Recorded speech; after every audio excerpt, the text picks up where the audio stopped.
Matt, the new season, lots of optimism, lots of enthusiasm up and down the country. What are enthusiasm levels like here at Glamore? Probably the same as everywhere else. You know, it's been a long winter. The boys worked really hard, and we just can't wait to get out there on April 7 against Durham.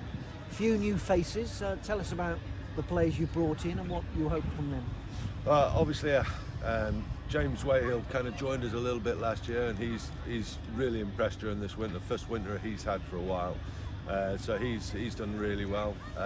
But Sam Northeast looks an amazing player. You know, we've had one or two of our younger players come and say, "My God, a real eye-opener of a player." Some of the shots he plays, and you know, obviously hoping for big things from Sam. As a highly respected player, and you know, if we can get him close to that England side this winter, or this summer, that would be absolutely fantastic.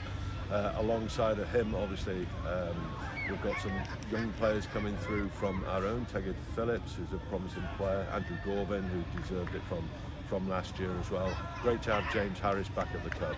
You know, James has been back on loan by periods, but again, he's a player we feel can lead our attacking future.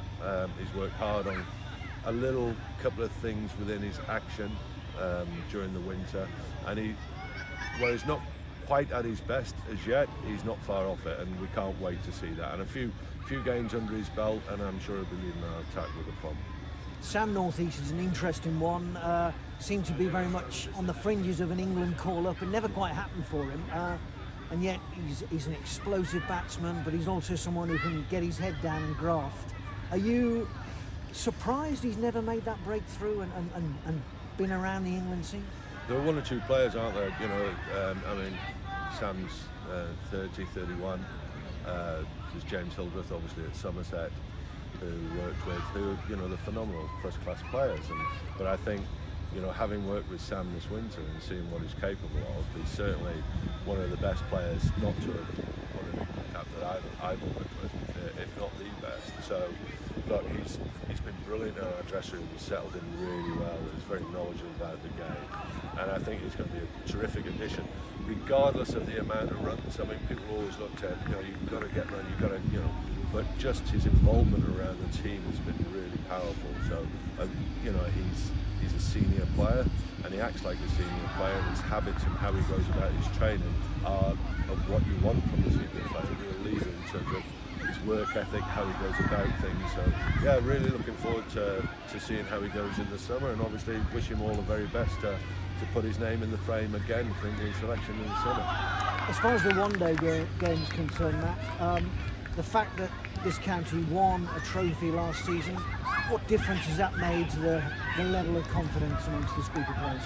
Yeah, it's big, isn't it? You know, I think success can breed success. You've got to be careful that you don't get complacent, that you keep your heads down, you know, you keep a level head, that you continue to work to try and better your game. I think the squad of players that we have at the moment are very much that. They are very level-headed. No one gets too far ahead of themselves.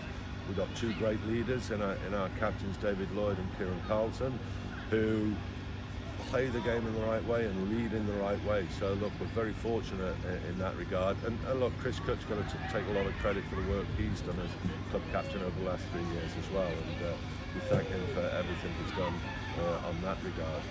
But it's really exciting time for the club. We want to try and push on and work a little bit harder and try and get more success, because there's nothing better than being in the dressing room when you've won a trophy. And in terms of priorities, what's your priority this season?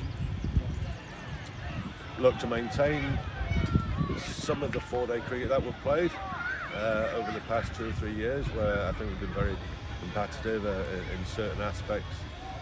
But to maintain that for longer throughout the season. We fell away in September last year, so we want to really push to try and get Div 1 status for 2023.